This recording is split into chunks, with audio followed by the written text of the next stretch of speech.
Assalamualaikum warahmatullahi wabarakatuh. Nama saya Fandi Ahmad, NRP 56 dan 4TO5P. Saya akan menjelaskan paper tentang kunci teknologi 5G. Jadi teknologi 5G merupakan teknologi yang berkembang dan sekarang sudah akan segera umum digunakan oleh masyarakat. Secara umum bisa dikatakan kalau teknologi ini tuh baru selesai di Oktober 2020. Dengan teknologi ini diharapkan bahwa kecepatan internet kita dapat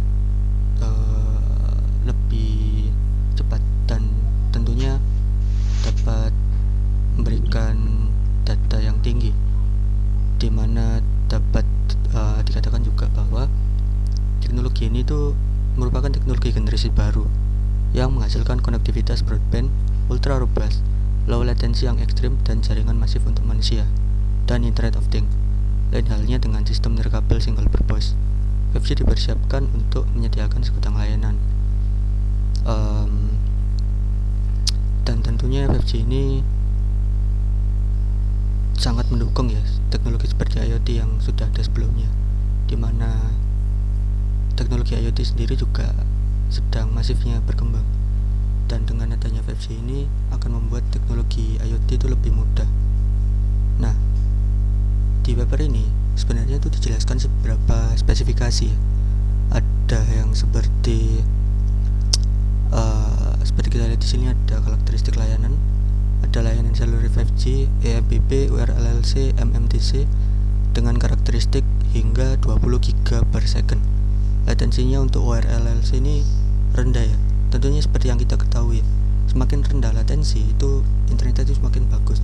Dimana ketika kita itu nge-lag itu latensinya 999 plus. Nah, untuk MMTC koneksi masifnya hingga 1 juta per kilometer kuadrat dengan efisiensi energi jaringan hingga 100 kali lipat. Nah, tantangan teknologi 5G itu adalah akan membuat peningkatan yang masif baik dalam jumlah perangkat maupun jumlah koneksi jaringan nirkabel. Lalu ada tuntutan yang harus dipenuhi seperti mekanisme scheduling dan akses kontrol yang baru, volume data, peningkatan kapasitas pada jaringan end-to-end. Lalu ada peningkatan kapasitas jaringan tanpa meningkatkan biaya operasi secara signifikan. Nah, teknologi ini tuh menerapkan Massive MIMO atau multiple input multiple output, di mana ada 2 input dan ada 2 masukan. Dan sebentar, yang kita lihat di sini ya. Keuntungan penggunaan Massive MIMO. Band yang lebih tinggi memiliki bandwidth yang lebih besar, namun juga bad loss yang lebih besar. Massive MIMO adalah cara paling efektif untuk mengkompensasi bad loss pada band 3-40 GHz dengan menggunakan high beamforming gain untuk meningkatkan puncak pesat data dengan cara transmisi multi-stream. Untuk band frekuensi yang tinggi, misalkan 30-100 GHz, Anda memusatkan energi yang ditransmisikan ke arah penerima untuk mengatasi bad loss yang meningkat akibat propagasi radio. Nah, di teknologi Massive MIMO ini ada peningkatan pesat data, peningkatan kehandalan, peningkatan efisiensi energi, pengurangan interferensi karena base station. Lalu ada juga jaringan hybrid. Nah, jaringan hybrid itu dianggap sebagai kunci penting jaringan teknologi 5G untuk mencapai pesat data yang lebih tinggi dan daya transmisi yang rendah dengan memberi unsur beban SNR. Nah, meskipun mmWave disepakati akan menentukan jaringan 5G, namun tentunya setiap teknologi itu masih memiliki beberapa kelemahan. Misalkan penyerapan atmosfer, di mana sinyal mmWave diserap oleh atmosfer sehingga akan membatasi jangkauan transmisi, hujan, kabut, dan kelembapan misalkan. Lalu ada resonansi mekanis. Frekuensi resonansi mekanis dari molekul gas juga akan mengganggu sinyal gelombang milimeter. Lalu ada scattering. Perambatan mmWave juga akan dipengaruhi oleh hujan karena tetes air hujan berukuran kira-kira sama dengan panjang gelombang radio sehingga akan menyebabkan hamburan sinyal. Lalu ada non-line of sight. Bila tidak ada jalur los antara pemancar dan menerima, sinyal transmisi masih memiliki cara alternatif untuk menjangkau penerima, baik melalui difraksi, refleksi, atau pembengkokan. Difraksi dalam mmWave jarang terjadi karena panjang gelombang yang pendek. Lalu ada suhu kecerahan. Ketika mmWave diserap oleh uap air, oksigen, dan hujan, molekul ini akan menyerap radiasi elektromagnetik frekuensi tinggi. Pada dasarnya, band mmWave menghadirkan 3 fitur unik, seperti yang kita lihat di sini ya. Lalu di sini juga ada desain jaringan backhaul dan akses pada 5G. ada mmWave, sub GHz dengan konektivitas dual. Nah, konektivitas dual itu terdiri dari pemisahan band C atau U, sub GHz C dan U plus mmWave U. Desain terpadu untuk jaringan akses dan backhaul. Lalu dalam sistem 5G, jenis layanan yang berbeda dilakukan pada band frekuensi yang berbeda, sehingga parameter struktur frame juga harus berbeda. Bukan hal yang baik jika setiap pita frekuensi memiliki parameter frame yang independen. Metode yang efisien dan fleksibel melibatkan scalability dengan mengambil parameter struktur frame di LDE sebagai titik awal. Lalu ada arsitektur jaringan fleksibel, di mana adanya berbagai tuntutan persyaratan membuat 5G memerlukan pergeseran dari jaringan generasi sebelumnya, yaitu 5G. 5G masih dianggap kaku dan belum cukup fleksibel dalam beradaptasi. Tentunya jaringan 5G ini diharapkan dapat lebih fleksibel sehingga menyesuaikan kebutuhan layanan saat ini. Nah, sebentar. Oke.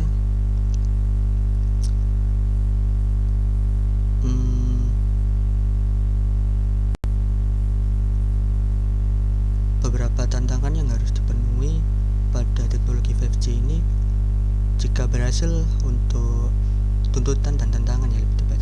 Jika berhasil untuk diatasi, tentunya akan membuat teknologi 5G ini meningkatkan produktivitas bagi masyarakat internet tentunya, dan dapat meningkatkan kualitas dari layanan internet itu sendiri. Untuk operator, seperti yang kita lihat di sini, adalah masalah jaringan, sumber daya spektrum adalah sumber daya meningkatkan efisiensi spektrum. Nah,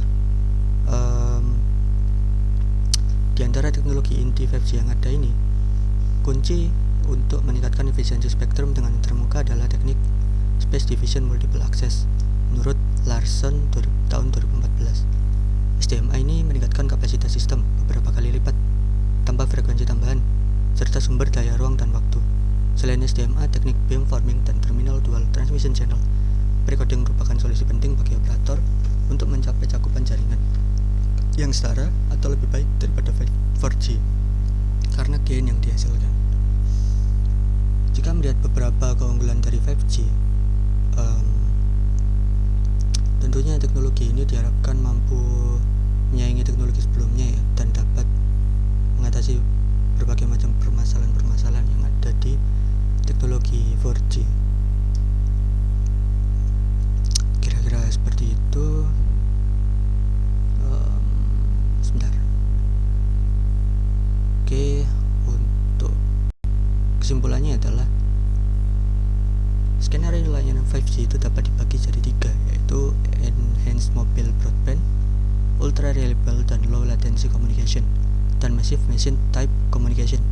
IMBP menyediakan kapasitas yang tinggi dan kecepatan yang tinggi, namun relatif tidak sensitif terhadap jumlah koneksi dan keandalan. URLLC terutama dirancang untuk mengurangi latensi dan meningkatkan keandalan transmisi data, namun tidak dirancang untuk mengakomodasi sejumlah node atau memberikan pesat transmisi data yang tinggi. MMTC menyediakan akses hemat energi dengan biaya rendah untuk sejumlah node, namun kecepatan transfer data tidak tinggi. Dibandingkan dengan generasi 1 sebelumnya, jaringan akses 5G harus lebih fleksibel dan terbuka. Ini harus disesuaikan dengan tuntutan individu dan menyediakan termuka standar eksternal yang memungkinkan pengguna menyelesaikan tugas spesifik. Ya, kira-kira seperti itu untuk penjelasannya. Wassalamualaikum warahmatullahi wabarakatuh.